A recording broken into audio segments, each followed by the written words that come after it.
Okay, fantastic. Well, gentlemen and ladies, thank you very much for coming. I'm Tab Butler. I'm the Director of Media Management and Post-Production for MLB Network. We're based in Secaucus, New Jersey. You may see us now and again, hopefully every night, on your cable television. We're on all of the major television broadcasters, Comcast and Time Warner, DirecTV, etc. We're in about 72 million households right now, and hopefully all of you get the network and enjoy it. What I'm going to go through at this point is basically a little bit of an overview of where we were, where we are going, and what has driven a lot of our decision making, what the infrastructure looks like, and I'm going to try and go as fast as I can. Please, if you've got questions, we'll do it at the end, but I'm going to definitely try and move pretty darn fast. So if you miss something, I believe that the VMworld displays, you know, these presentations will be up on the web. The other thing is, I would like to thank the VMware folks for permitting me to give this presentation. So, without further ado, we have our standard disclaimer, followed by a phrase that you may have heard in baseball speak: if you build it, they will come. This is the kind of moment you play 162 games for. Chain agreements with your lanes, 2C and hate them or love them. For the same reason, they're looking for a I guess that makes me a send in your skeletons, sing as their guns come marching in. 3 for 3 again. Look at the play by Burley. Mercy!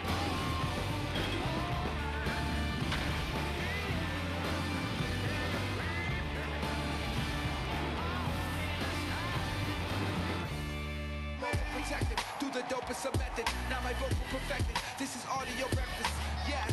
So tell a hater here's the slammer. I know they hating on us, but mind your manners.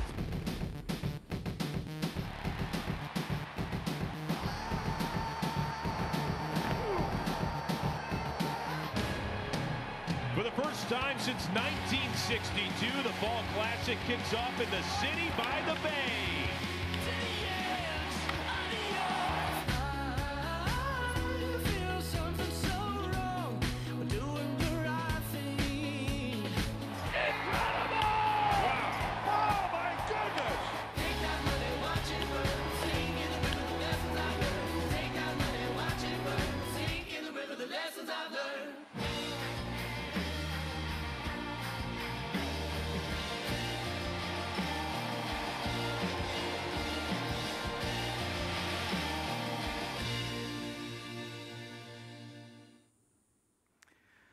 MLB Network, a little bit about us.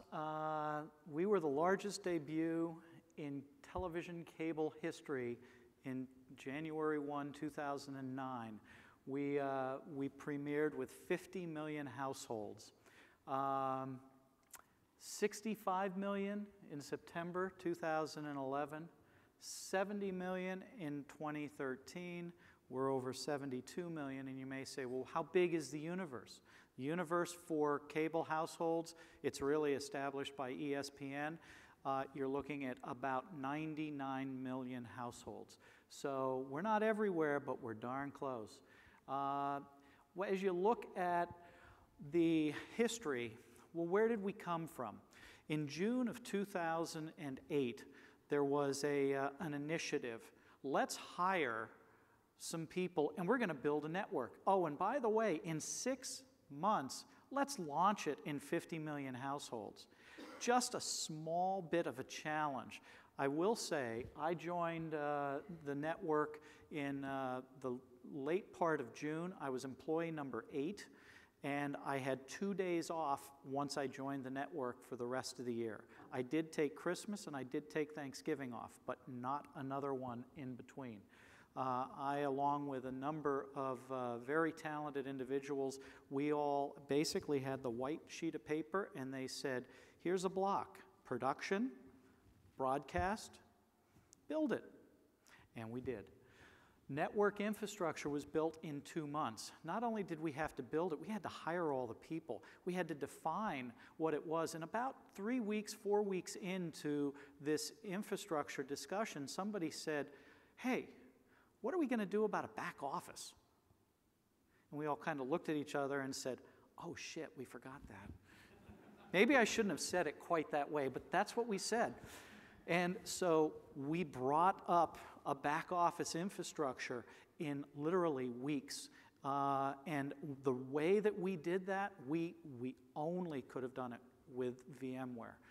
We had no idea how many applications we were going to use. We knew we needed a SQL cluster. I knew that right off the top. I knew I needed a horsepower, a CPU cluster for VMware.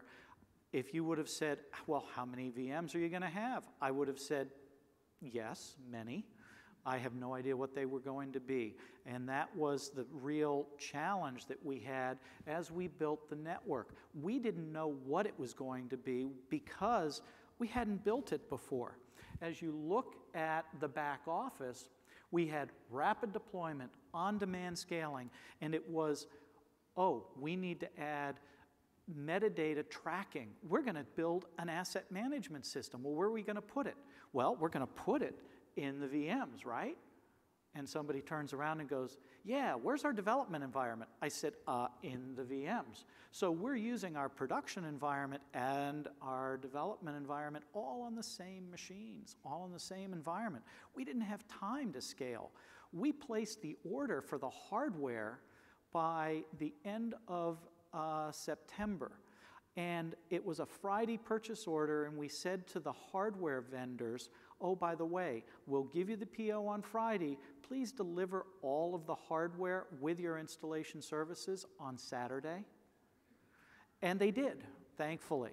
They also knew that if they couldn't deliver it, that they were off the table because this train was going. It had left the station. You know, we needed a tremendous amount of cooperation from all of our vendors, all of our partners, and they all stood up and said, we will help. And God bless them all, they did it. And it was really a team effort from the top to the bottom. Every partner that touched on this, you know, it was amazing. VMware, the folks from Cisco, the folks from RTP, and all of these other partners, NetApp, all were very, very heavily involved. Grass Valley system. And when we start talking about the production system, not the back office, but the video production system, we used a Grass Valley Aurora newsroom. You would use this at your local news television station. And it was built on standard IT hardware. That means Dell 2950s, 1950s. I've got about 400 servers that make up that row of Grass Valley infrastructure. And that is, you know, transcode engines, encoders, processors, conform, proxy tools, and a lot of storage. So, what do we end up doing? What does the infrastructure look like? I take live feeds in. We have 80 record channels. I only had 72 when we started, and I was darn near oversubscribing them when we started. We take that content, we bring it in, we record it, we store it on SANs. I have 2 SANs, an American League SAN and a National League SAN. And you may say, why? Well, we're load balancing. It's very straightforward. So, as a result, how are we going to work with that? Well, we're going to have Aurora, which is the Grass Valley application, has an editing system to work and build highlights out of these games. We also used Apple's Final Cut Pro. You may remember that Final Cut Pro kind of got abandoned. I'm not talking Final Cut X, Final Cut Pro 7 kind of got abandoned 3 or 4 years ago. Well, that's still my staple for my high-end performance editing. We then build the programs. We do highlights factory, as it were, and then it feeds into a file-based playout environment called the Omnion servers, which is yet more SANs. We've got about 13 to 15 SANs in this environment when we first started.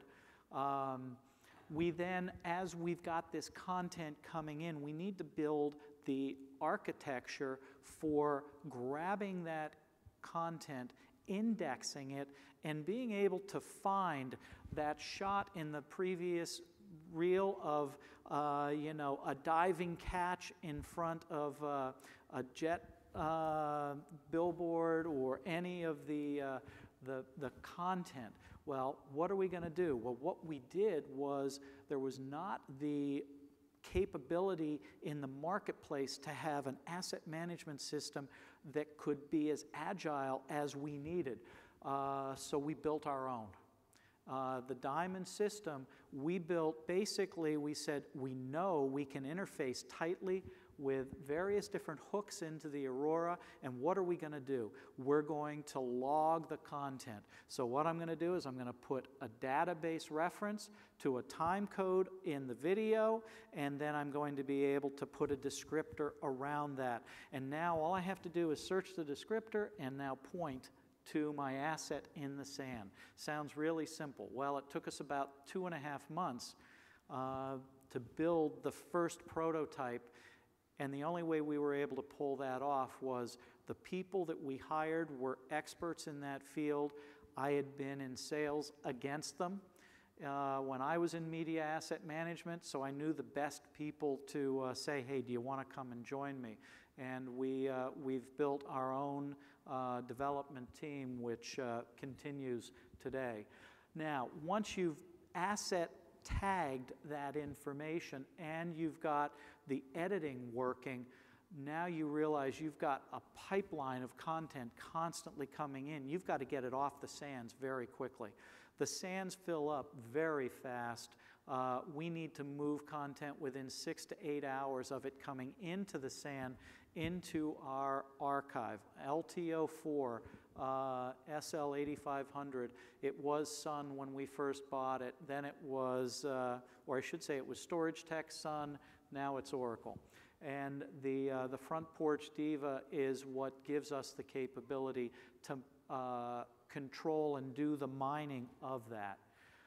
Now, we weren't the only ones using this system. MLB Productions, we brought them in. They are the licensing arm. They are the keeper of the archives. They are the ones that manage and will resell the contents of the archive to Hollywood and to Fox and folks like that, so that they can use it for Moneyball and other movies and production content. So this archive that we're talking about is where you see this content come from for both the historical of MLB on television as well as in film and Hollywood.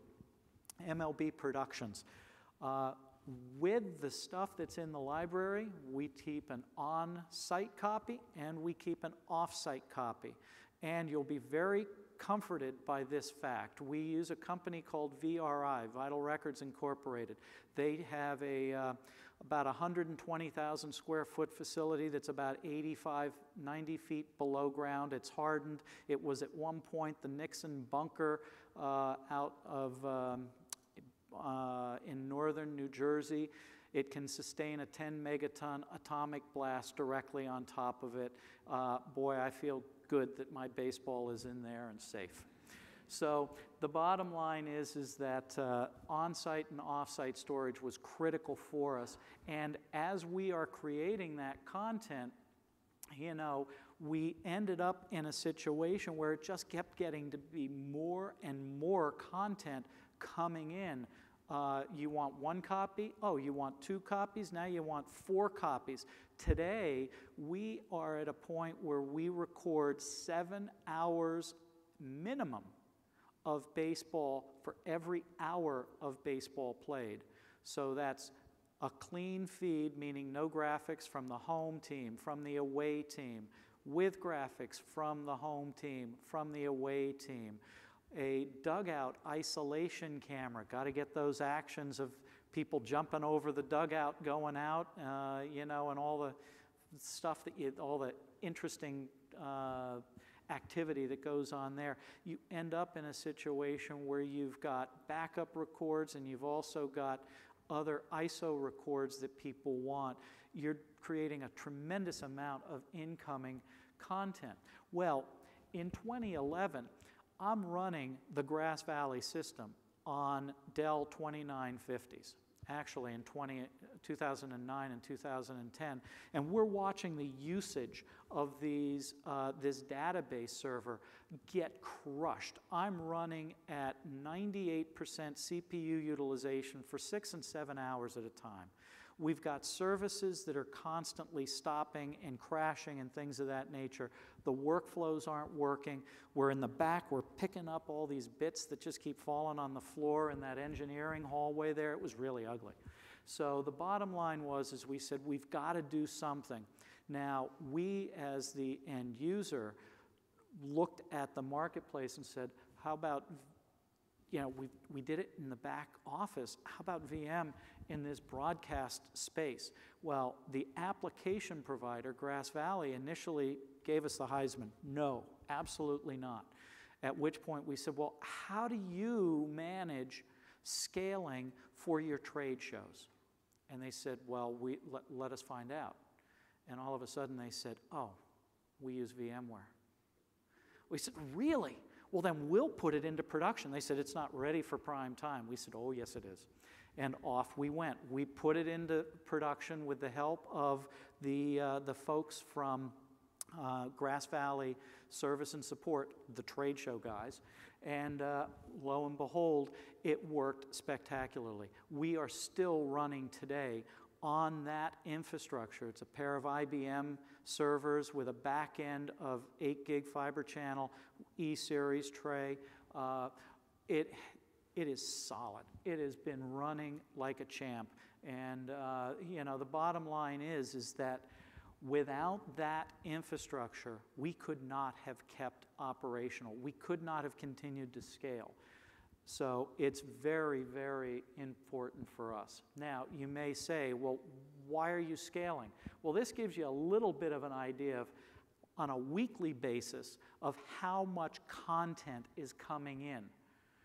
And if you notice, that's not going down. So how do we copy? How do we manage? How do we track all that? We do it with Diamond, our asset management system that we built. And now the Diamond system is deployed. It was initially deployed on our first VM environment in the back office. In 2011, we had exceeded the capacities of that initial hardware, that 4-node cluster, and which was an HP cluster, and we moved up to a Dell environment, the R series, in a 4-node cluster. And guess what we did with that HP cluster? We moved it apart and made it our test environment. Oh my God, that was great. You know, we didn't have to worry about, you know, having both of those environments working in one space. And as Diamond continues to grow and expand, we've now lifted Diamond out of that cluster and put that on the SimpliVity OmniCube 3000s. We have an OmniCube 2000 environment for our back end and for basically doing development. So we keep trying to move that out and give the elements that take a lot of horsepower and we want to get a lot of juice onto you know, some of these hyper environments. So, as we head to Christmas and look ahead to 2012, we show you something you never see. It's a peek behind the scenes at some of the innovative technology that drives the success at MLB Network. this is the Diamond system. It is a system that we at MLB Network developed, deployed, and have been utilizing on a nightly basis. It's a very unique system in that it provides access to the hours and hours of game content that we bring in to the facility on a nightly basis. We will see you tomorrow night.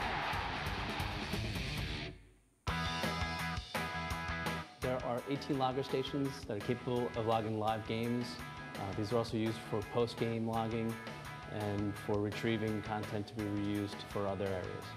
We have created more than 10 million category, subcategory classifications on the system over the last 2 years and have advanced the logging capabilities substantially since its development. In the Diamond system, we actually have over 500 buttons that we can use to log everything you can possibly think of in a game. That ball is gone! From the different players to things like sunglasses or dugout to even reactions of the players, such as angry or pain or frustrated. So we cover just about everything. What we're looking at here is the Diamond View application, which is used to look inside our Diamond system to access all of the video based upon all of our metadata, which we collect during our average day of logging baseball games. And this will allow our post-production folks to be able to create their own collection. Where he's getting ready to release, we're right here. Where they can be edited for on-air use. This is awesome right here. We can also use Diamond on an iPad. There is no loss of functionality when you migrate this platform to an iPad. This way, our producers can search and view content in the field on the go. We record over 2,100 hours of content per week. It ties into our scoreboard in Studio 42 for real-time scores and enables us to utilize this information for playback on air of our graphics. All in all, it is an extremely helpful tool that has, quite frankly, made a huge difference in how we can bring content to you. A couple of hundred very talented and dedicated people behind the scenes here to make us, I was going to say look good. How about as good as possible? As good as possible. As good as possible is the key. Those were statistics from 2011. So let's look at how they've grown. Oh my. Yeah, there's a bit of metadata there and a tremendous amount of assets that continue to grow. The big key here is over 500,000 hours of content. Just as an aside, the history of baseball, the entire archives of baseball, up to December of 2008 was 150,000 hours of content. So in 6 years, what took 100 years, we have tripled that in 6 years. So tremendous. So what is Diamond? You know, I like to talk about it because it is really the tool for us to mine and to tell stories better. You know, we're dealing with live games. We're getting data and information, pitch-by-pitch information from MLB.com, from the archives, video content that is enriching that, legacy databases, historical information coming in, as well as photo and other content that is rich in metadata, things like, you know, newspaper articles and stuff of that nature. You know, it's really, really amazing. The primary users when we first started this was MLB Productions. They're the rights holders. They're the ones that are going to try and monetize it. And us, we're trying to utilize it for telling a better story. Well, who else uses this? Well, you know, baseball operations, umpire review. You're not going to hear about that. You're not going to hear about Joe Torre using this on a daily basis. You're not going to hear about this being used by the ball clubs. I know we got some Red Sox fans in here, and the Red Sox, that club's future deployments, well, the Red Sox have been using this, you know, for a couple of years in trials and trying to see how can they enrich you know, at Fenway, the ballpark visitors experience by being able to put more timely historical content up on the screen and really do some exciting things like that. We're also working with Fox and NBC, ESPN, and all of the partners, all the RSNs, as to how can they mine this better. Well, when you talk about the archives, we've been digitizing the archives in a Sama Solo robot environment for quite some years. Last 3 years, we built this to try and automate that environment. Now, when you start saying, well, you've got these games, you've got the historical stuff, you've got all this stuff coming in, well, where are you putting it? Well, we're putting it on that LTO4 infrastructure. And as you'll notice, this is July of 2014. You may say, wow, there's a whole lot of stuff that was going on the over 5,000 jobs on the 13th. Anybody know what was happening on the 13th? You do? Was it an all-star game? It was. So you can see all of a sudden, whoa, what happened? You know, if you didn't realize it, the 10th was a Saturday, the 11th was a Sunday. The 11th, everybody was traveling, you know, that was in production, and our usage went way down and then poof, right up. And no games on the 14th and 15th. It was just catch-up at that point, you know. So you look at this and you say, in 2013, we were in a situation where we were 5 years moving along with the current infrastructure, Dell 2950s, 1950s. I'm having trouble getting drives. I don't know about you, but it's hard to find a 146 gig drive or a 300 gig drive in certain cases. I say, you know, well, why do I have to pay for a 450 gig? Don't you have any 300s? Oh, they were discontinued 4 years ago? Oh my gosh, okay. I'm in trouble. I'm looking at it from the standpoint of we've got an infrastructure that is aging. How are we going to deal with it? Well, we looked at it and said we've got to rebuild this post-production environment. That entire infrastructure on the left-hand side of that slide has to be rebuilt because Final Cut Pro no longer is supported. Final Cut Server is no longer supported. Grass Valley and Aurora, why, that went end of support last December for the most part, but because of service and support agreements, yeah, they've got a little bit of continuing support. It's not engineering support, it's just, yeah, we'll send you spare parts. So, what do we want to do? Open architecture. You know, I'm going to build a 10% model so that I know that all of it works. I've got to do VMware because I've got to be able to scale faster, farther, quicker. My ramp, you've seen that. How do I keep up with that? We looked at the UCS platform and had a really screwy idea. What happens if we were to put this in a data center? What happens if we were trying to take advantage of the cloud? What would be our challenges? Well, probably the first thing is how do we connect the stuff? Well, that's one thing. A second thing is, you know, the hardware platforms, the convergence that we're dealing with, being able to take advantage of some of that capabilities.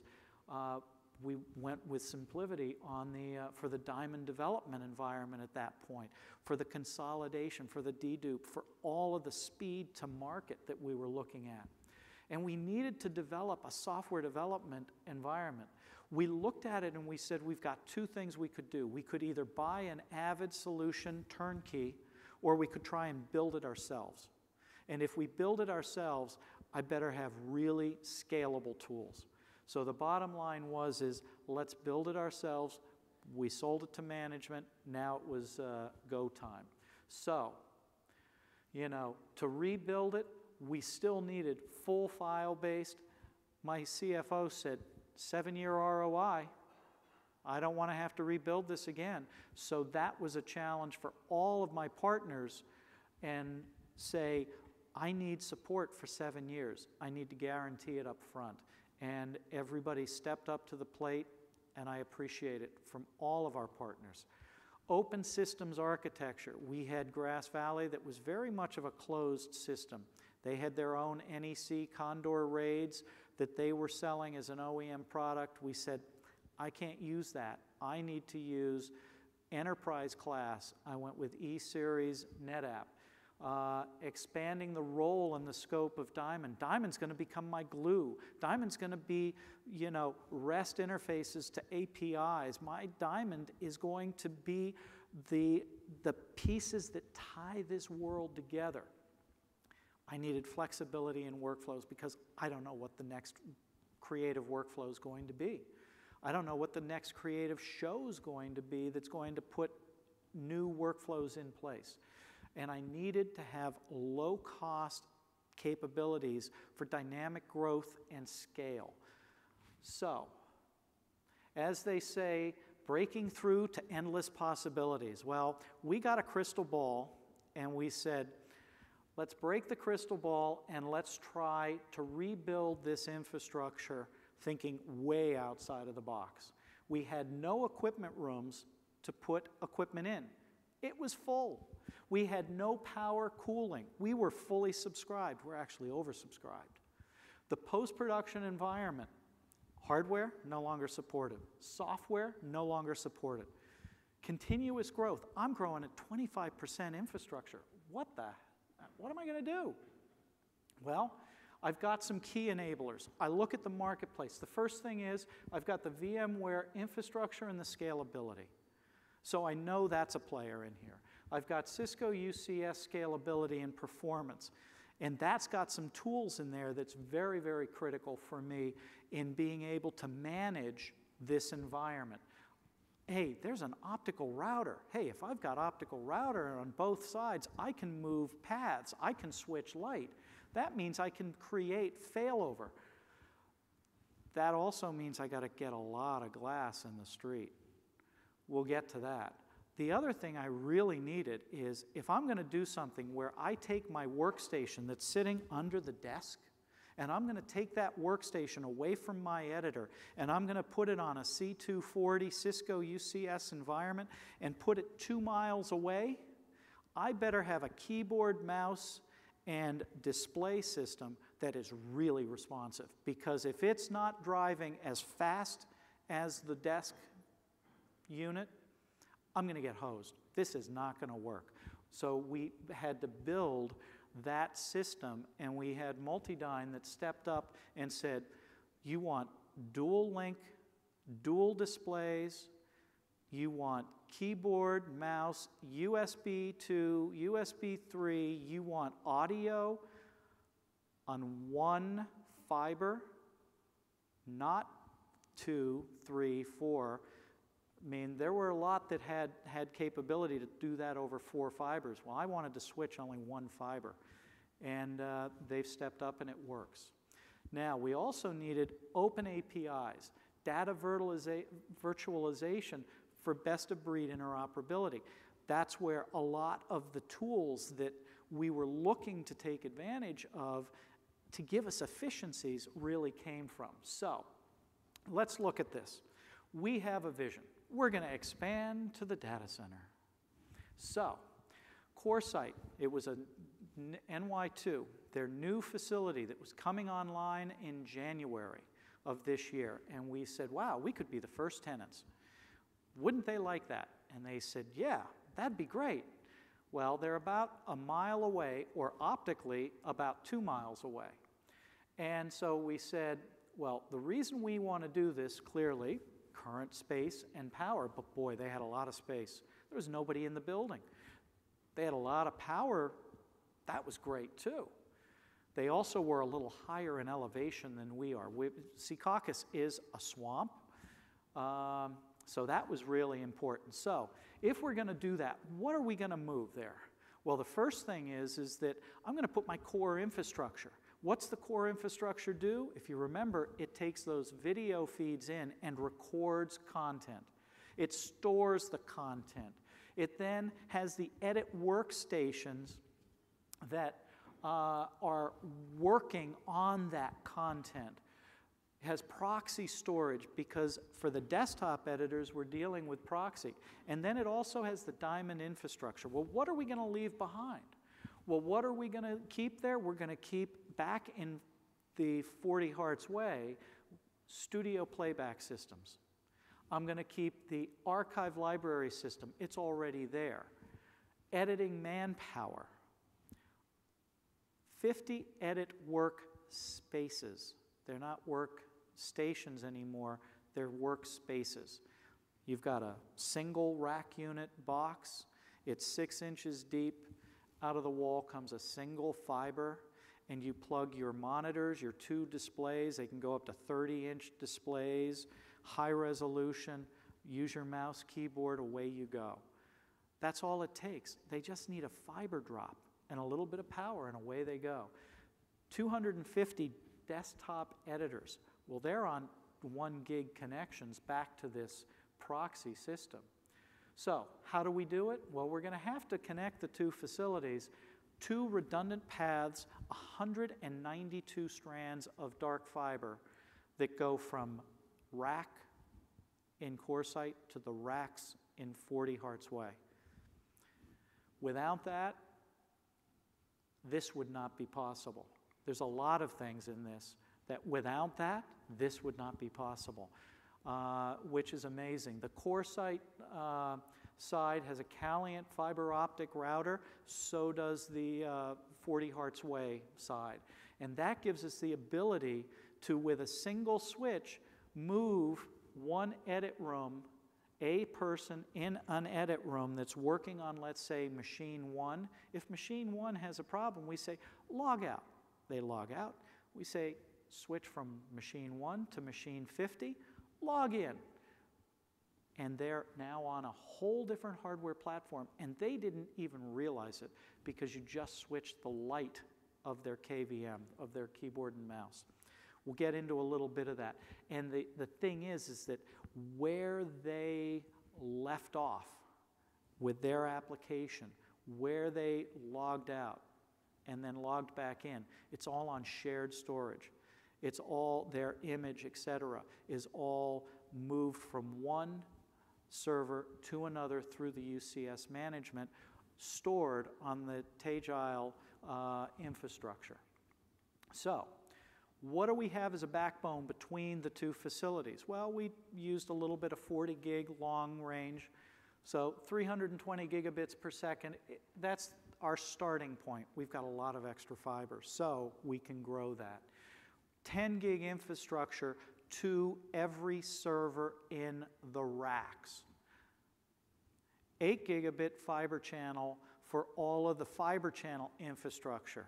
We're using the 5596s as the Cisco switches so that we can do both fiber channel and 10 gig all on the same common infrastructure.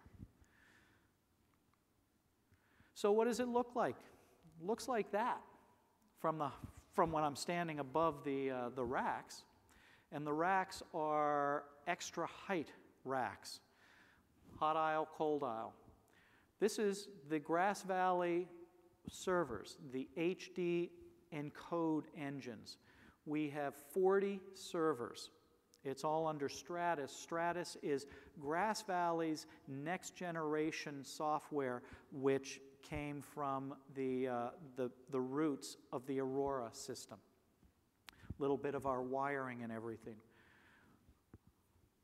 That gives us a total of, instead of 80 ingest, we now have 136 record channels. We also have displays that we put on the top of the racks. Because this is a lights out data center, we don't know if we're going to be over there, but when we are, we better know who's using what machines, and what better way to see that with a heads-up display of looking up and being able to see, wow, their video feeds, these people are editing, these people are recording, this is all going on. And so it gives you a wraparound look-see at what all the hardware is doing from a video standpoint. Storage. NetApp The 50 megabit per second is our codec. It's XDCAM HD50 with 16 audio tracks. We have an American League SAN. We have a National League SAN. 45,000 hours in the American League, 45,000 hours in the National League. This is big data. At the same point, the SANs that we are running today, they only have 4,500 on the American League and the National League. To scale for the next 7 years, I took a dart, 10x. Let's see if it works. I'll tell you in about 7 years when I'm in trouble. So, how do you manage that environment? Well, it's a store next file system for both of those SANs using their 662 environment. We're on store next 5.1, latest rev. Everything in this is the latest rev. We've got, you know, VMware 5.5 on everything. The SimpliVity on the Cisco environments, all in that area. Now, I've also got this proxy stuff, which is 1.5 megabits per second. Problem with proxy is I've got to keep it forever online. Unlike my high-res that I can take offline and then I can do a partial file restore where I want that walk-off home run and I bring that piece back from my tape library. It takes me about 1.5 minutes to bring back the walk-off home run from 2 months ago. The proxy stuff is what I use to view and do my marks of what I'm restoring. So as a result, that 500,000 hours of content is all on spinning disk today. That I can't get away from. I've tried. I tried Object Store with the NetApp environment using the storage grid, having an HSM behind it. Well, the application layer didn't behave very well with it. And the retrieving of content made my user experience not so good. So as a result, moved on, and we've now tested and we're working with with basically a really big pool of proxy storage, 500 terabytes. That 500 terabytes of spinning disk will give me 6 years of data on spinning disk, instant.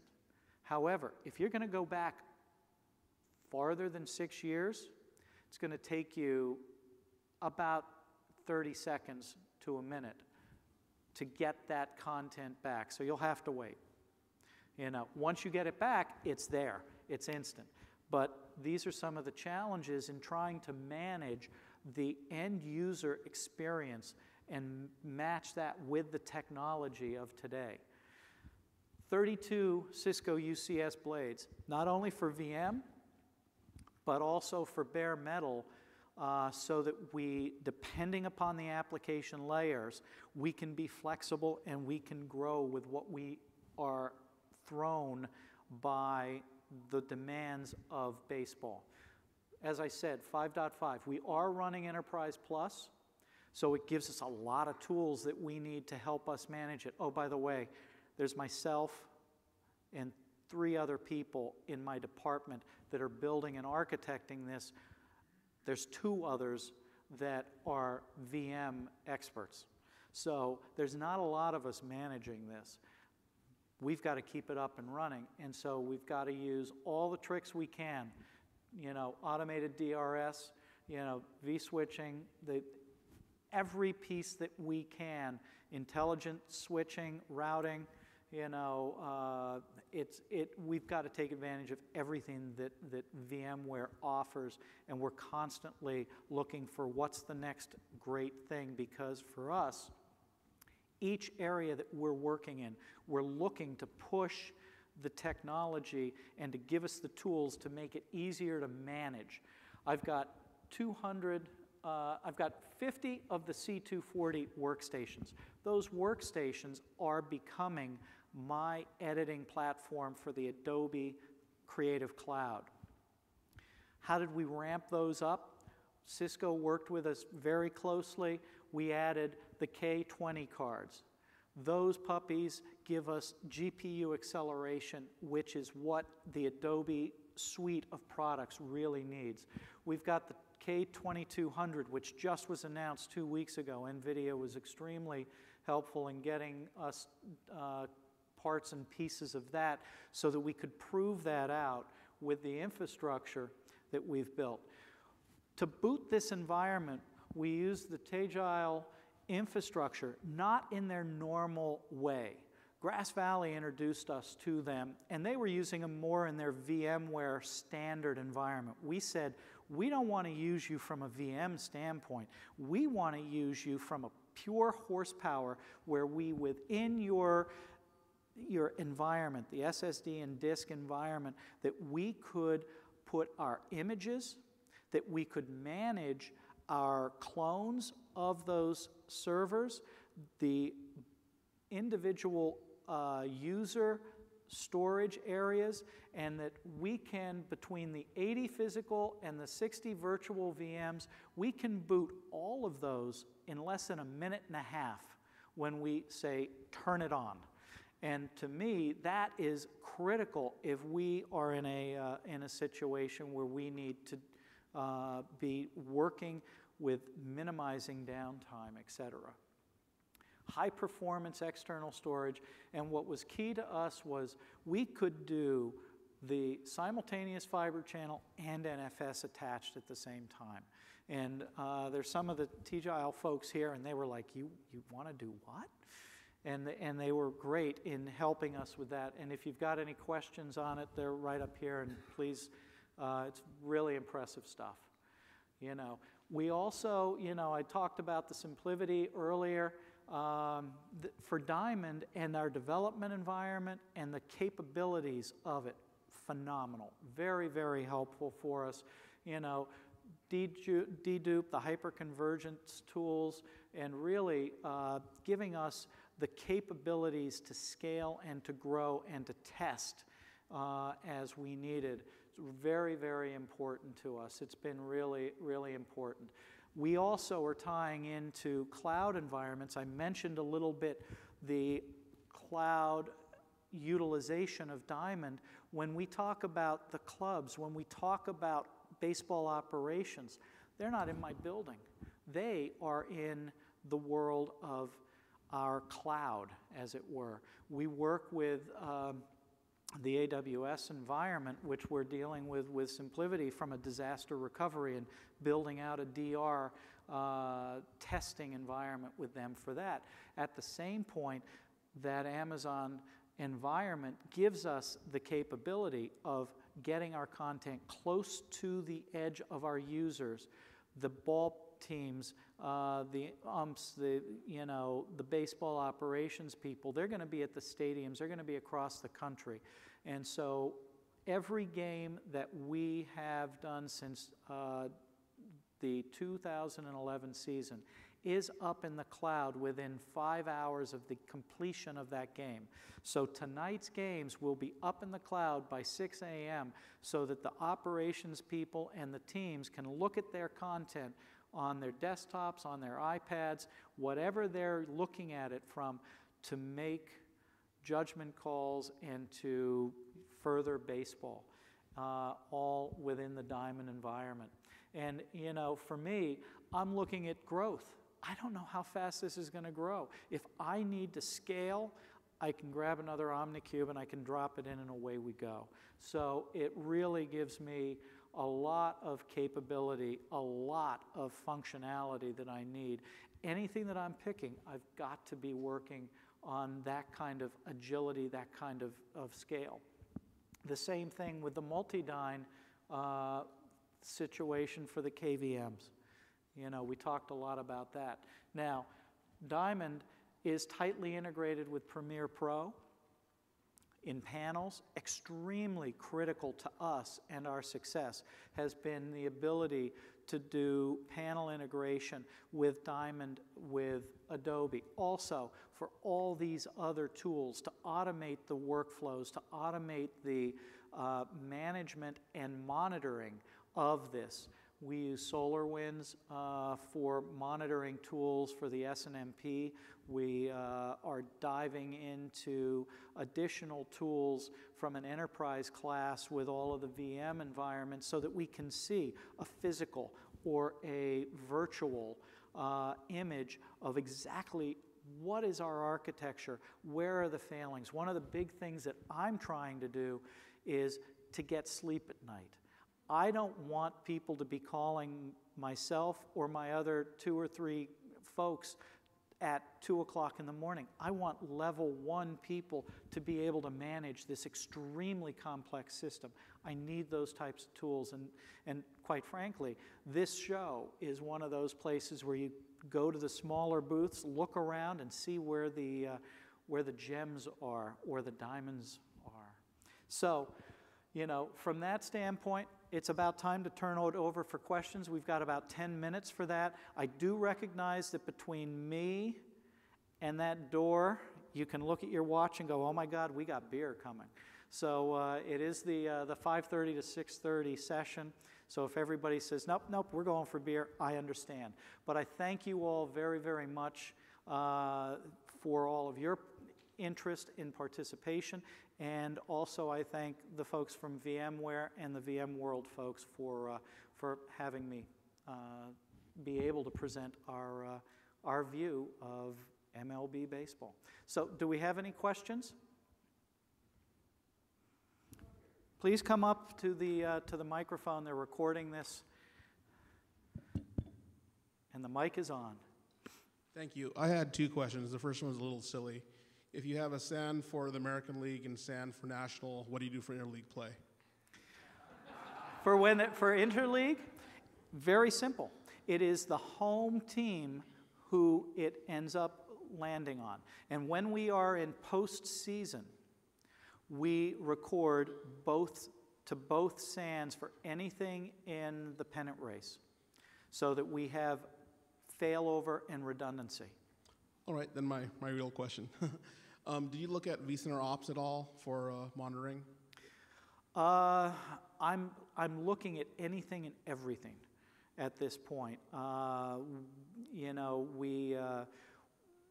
we're trying to find the tools that will give us the best view of our environment. And quite frankly, part of my searching this week is to find those tools, because we've been focused on getting the infrastructure going. We turned this system on in the beginning of July.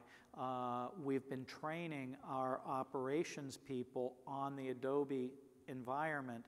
And at this point, my right-hand guy, Greg Bishop, said to me, oh, by the way, when the hell am I going to get my Christmas present? So he is anxiously researching as well. So any and all suggestions are greatly appreciated. Thank you. Thank you.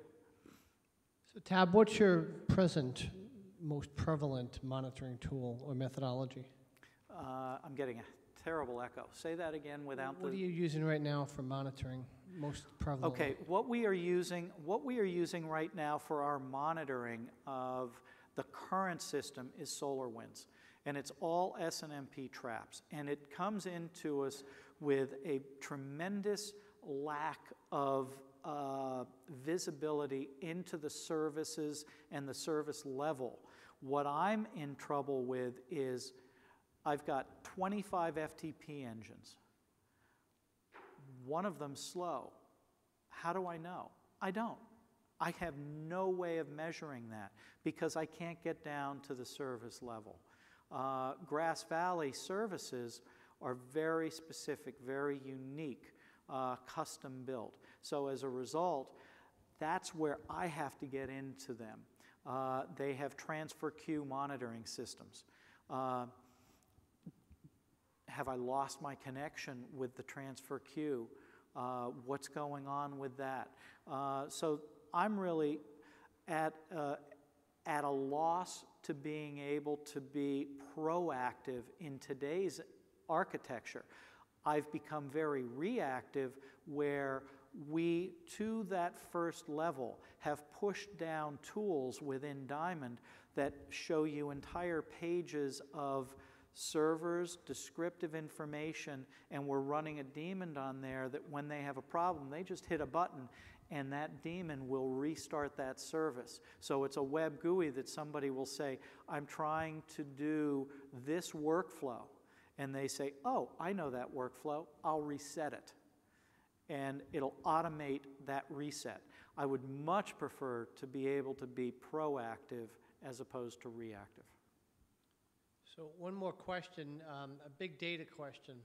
And since we're in San Francisco, I'll use this example. If I wanted to see, say, for example, we'll use hair, Tim Lincecum walking with Brian Wilson at some point, and there's many possible examples of that, of them looking funny together. Could you find that? Absolutely. Absolutely. We can drill down to that. You can say, I want them looking, I want that shot from the last game of the World Series before, in 2012, before the first pitch. I want that shot between, I want to see them at this particular date to this particular date and do it as a range. I can also say, show me any time that I have a shot of the two of them together that's not on a baseball field.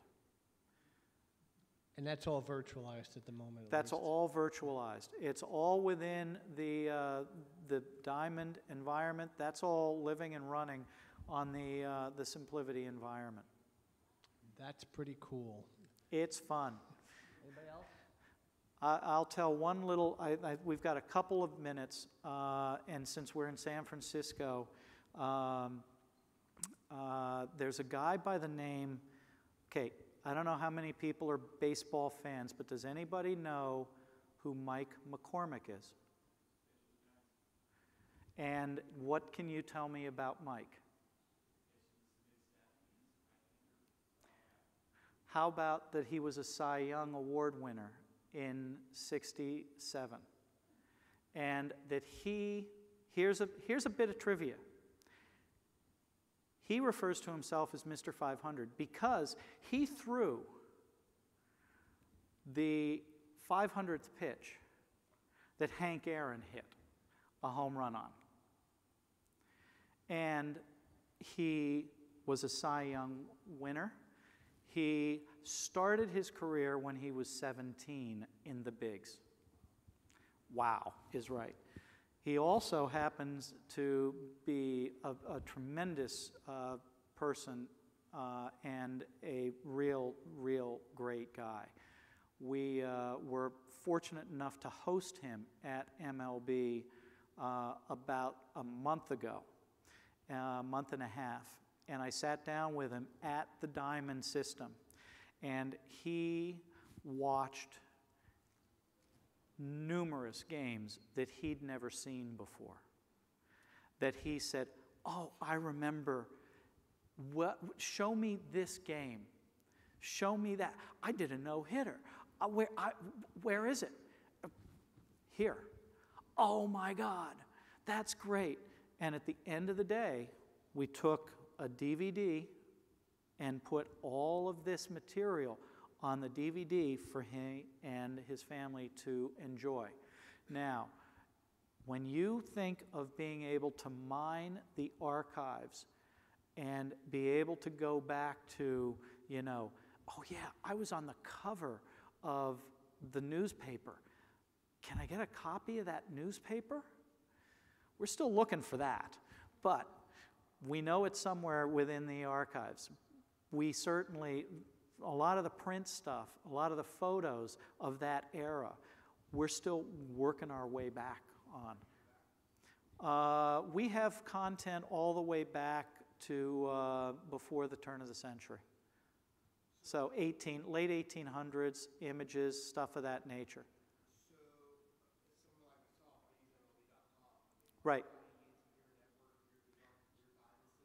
Your No, Diamond for us is solely utilized B2B internally. However, you are using the metadata, or some of our metadata that makes up our pillars of data. If you go to Game Day application, you will see Game Day has metadata that is generated at the ballpark by a logger, a person watching that game and doing the logging.